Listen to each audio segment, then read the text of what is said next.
Assalamualaikum warahmatullahi wabarakatuh. Perkenalkan, nama saya Ahmad Febrianto. Saya akan menjelaskan materi tentang public speaking and announcing, yang dimana terdapat 4 materi. Berikut penjelasan materinya. Materi yang pertama ialah tentang sejarah public speaking. Sebelum ada istilah public speaking, maka lahirlah istilah retorika sebelum Masehi di Yunani, yang artinya keahlian berbicara atau berpidato. Dalam perkembangan retorika mengenai 3 bentuk, yaitu demi penemuan kebenaran, demi kekuasaan ataupun kemenangan saja, sebagai alat persuasi, yang banyak menggunakan penemuan-penemuan terakhir di bidang ilmu jiwa, dan karenanya mulai menggunakan nama signifiant retorik. Ada beberapa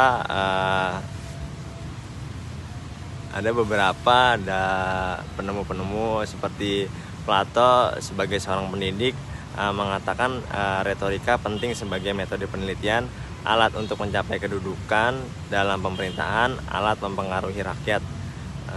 Aristoteles juga menjelaskan dalam retorika orang harus mengatakan dengan jelas, singkat, dan meyakinkan. Para ahli menganggap retorika, kalau dilihat dari tinjauan komunikasi, maka disebut speak of communication atau public speaking,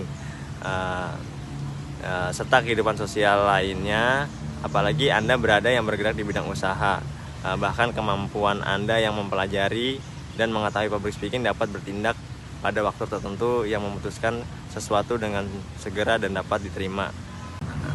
Dalam pertemuan yang kedua ini, materi kedua, saya akan menjelaskan tentang kompetensi komunikator. Apa itu kompetensi? Kompetensi adalah kemampuan yang dibutuhkan untuk melakukan atau menjelaskan atau melaksanakan pekerjaan yang dilandasi oleh pengetahuan, keterampilan, dan sikap kerja.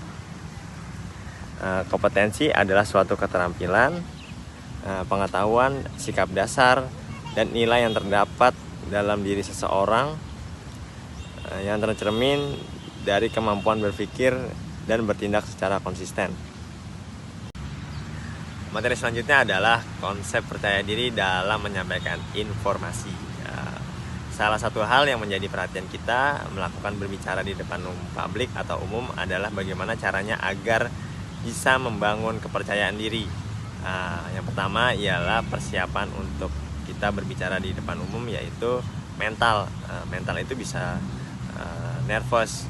Nervous itu adalah memiliki beberapa gejala. Yang pertama itu detak jantung semakin cepat, lutut gemetar, berkeringat, suara gemetar, pusing, kram perut atau mual, mata berair, dan seringkali kita banyak rasakan dan lalui, yaitu sering lupa dengan materi yang akan kita sampaikan.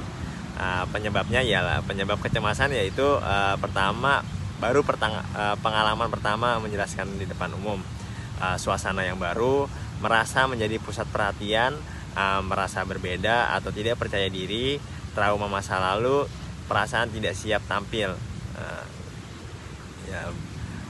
Cara meningkatkan percaya diri dalam public speaking yang pertama ialah kembangkan sikap yang matang dalam diri Anda. Kenali dan kendalikan penghambat kepercayaan diri Anda. Atasi rasa takut dan cemas saat berbicara. Kenali self image Anda. Ciptakan private mindset.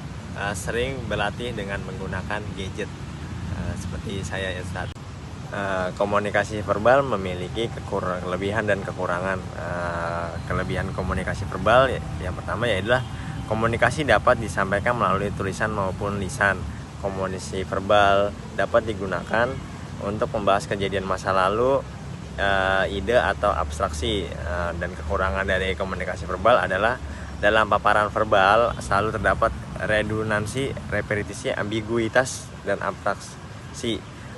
Dan yang kedua, adanya keterbatasan jumlah kata yang tersedia untuk mewakili objek. Komunikasi nonverbal adalah bahasa nonverbal, merupakan salah satu bentuk komunikasi yang sering digunakan dalam presentasi, di mana penyampaiannya bukan dengan kata-kata ataupun suara tetapi melalui gerakan anggota badan atau anggota tubuh yang sering dikenal dengan istilah bahasa isyarat atau body language. Selain itu juga penggunaan bahasa nonverbal dapat melalui kontak mata, penggunaan objek seperti pakaian, potongan rambut, dan penggunaan simbol-simbol. Bentuk komunikasi nonverbal yang pertama ialah komunikasi visual. Komunikasi visual merupakan salah satu bentuk komunikasi yang digunakan untuk menyampaikan pesan berupa gambar, grafik, lambang-lambang, dan atau simbol. Komunikasi sentuhan, contoh bersalaman, pukulan, mengelus-ngelus, sentuhan di punggung, dan lain sebagainya, itu merupakan salah satu bentuk komunikasi yang menyampaikan suatu maksud atau tujuan tertentu dari orang yang menyentuhnya. Komunikasi gerakan tubuh. Komunikasi verbal memiliki kelebihan dan kekurangan. Kelebihan komunikasi verbal yang pertama yaitu komunikasi dapat disampaikan melalui tulisan maupun lisan. Komunikasi verbal dapat digunakan untuk membahas kejadian masa lalu, ide atau abstraksi. Dan kekurangan dari komunikasi verbal adalah dalam paparan verbal selalu terdapat redundansi, repetisi, ambiguitas, dan abstraksi. Dan yang kedua, adanya keterbatasan jumlah kata yang tersedia untuk mewakili objek. Komunikasi nonverbal adalah bahasa nonverbal merupakan salah satu bentuk komunikasi yang sering digunakan dalam presentasi, di mana penyampaiannya bukan dengan kata-kata ataupun suara, tetapi melalui gerakan anggota badan atau anggota tubuh yang sering dikenal dengan istilah bahasa isyarat atau body language. Selain itu juga penggunaan bahasa nonverbal dapat melalui kontak mata, penggunaan objek seperti pakaian, potongan rambut, dan penggunaan simbol-simbol. Bentuk komunikasi nonverbal yang pertama ialah komunikasi visual. Komunikasi visual merupakan salah satu bentuk komunikasi yang digunakan untuk menyampaikan pesan berupa gambar, grafik, lambang-lambang, dan atau simbol. Komunikasi sentuhan, contoh bersalaman, pukulan, mengelus-ngelus, sentuhan di punggung, dan lain sebagainya, itu merupakan salah satu bentuk komunikasi yang menyampaikan suatu maksud atau tujuan tertentu dari orang yang menyentuhnya. Komunikasi gerakan. Materi selanjutnya ialah komunikasi verbal dan nonverbal. Istilah verbal dalam Kamus Bahasa Indonesia adalah lisan. Maksudnya komunikasi dilakukan antara pembicara dan pendengar hanya menggunakan lisan saja. Sedangkan ilmu komunikasi menyatakan bahwa istilah komunikasi verbal yaitu proses penyampaian informasi berupa lisan dan tulisan. Komunikasi verbal adalah bentuk komunikasi yang ada dalam kehidupan manusia dalam hubungan atau interaksi sosial. Pengertian komunikasi verbal adalah bentuk komunikasi yang disampaikan komunikator kepada komunikan dengan lisan atau tulisan. Komunikasi verbal memiliki kelebihan dan kekurangan. Kelebihan komunikasi verbal yang pertama yaitu komunikasi dapat disampaikan melalui tulisan maupun lisan.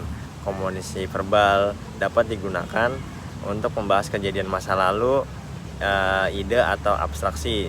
Dan kekurangan dari komunikasi verbal adalah dalam paparan verbal selalu terdapat redundansi, repetisi, ambiguitas, dan abstraksi. Dan yang kedua, adanya keterbatasan jumlah kata yang tersedia untuk mewakili objek. Komunikasi nonverbal adalah bahasa nonverbal merupakan salah satu bentuk komunikasi yang sering digunakan dalam presentasi, di mana penyampaiannya bukan dengan kata-kata ataupun suara, tetapi melalui gerakan anggota badan atau anggota tubuh yang sering dikenal dengan istilah bahasa isyarat atau body language. Selain itu juga penggunaan bahasa nonverbal dapat melalui kontak mata, penggunaan objek seperti pakaian, potongan rambut, dan penggunaan simbol-simbol. Bentuk komunikasi nonverbal yang pertama ialah komunikasi visual. Komunikasi visual merupakan salah satu bentuk komunikasi yang digunakan untuk menyampaikan pesan berupa gambar, grafik, lambang-lambang, dan atau simbol. Komunikasi sentuhan, contoh bersalaman, pukulan, mengelus-ngelus, sentuhan di punggung, dan lain sebagainya, itu merupakan salah satu bentuk komunikasi yang menyampaikan suatu maksud atau tujuan tertentu dari orang yang menyentuhnya. Komunikasi gerakan tubuh atau gerakan tubuh merupakan bentuk komunikasi nonverbal, seperti melakukan kontak mata, ekspresi wajah, isyarat, dan sikap tubuh. Gerakan tubuh digunakan untuk menggantikan sesuatu kata yang diucapkan Dengan gerakan tubuh, seseorang dapat mengetahui informasi yang disampaikan tanpa harus mengucapkan suatu kata, seperti menggunakan kepala, menganggukkan kepala, berarti itu setuju. Selanjutnya komunikasi lingkungan. Lingkungan dapat memiliki pesan tertentu bagi yang melihat atau merasakannya. Contohnya jarak, ruang, temperatur, dan warna. Ketika seseorang menyebutkan bahwa jaraknya sangat jauh, ruang ini terasa kotor, lingkungan ini panas sekali, dan lain-lain, berarti seseorang tersebut menyatakan demikian karena atas dasar penglihatan dan perasaan kepada lingkungan tersebut. Komunikasi penciuman ialah komunikasi penciuman merupakan salah satu bentuk komunikasi di mana penyampaian atau pesan atau informasi melalui aroma yang dihirup oleh indera penciuman.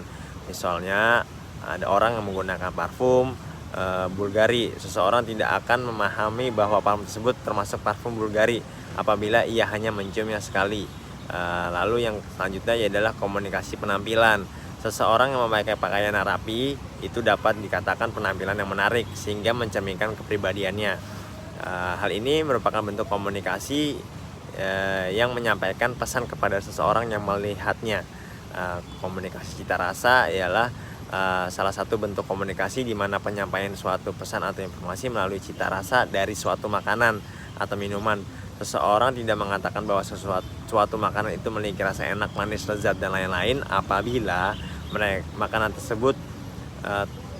tersebut telah memakan atau meminumnya, sehingga dapat dikatakan bahwa cita rasa makanan atau minuman tadi menyampaikan suatu maksud atau makna.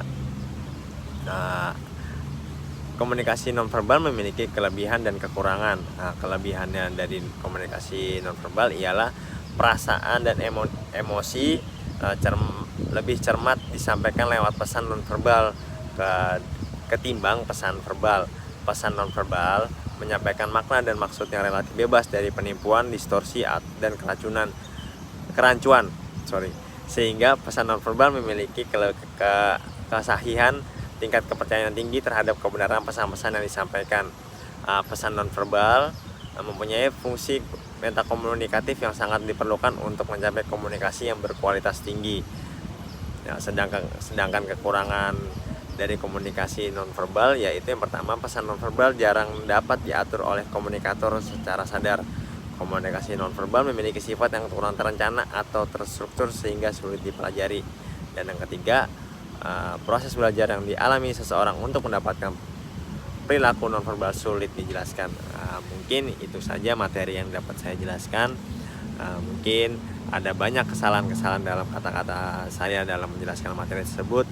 Saya ingin meminta maaf sebesar-besarnya.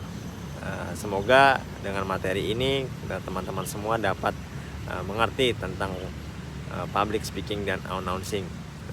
Sekian dan terima kasih dari saya. Wassalamualaikum warahmatullahi wabarakatuh.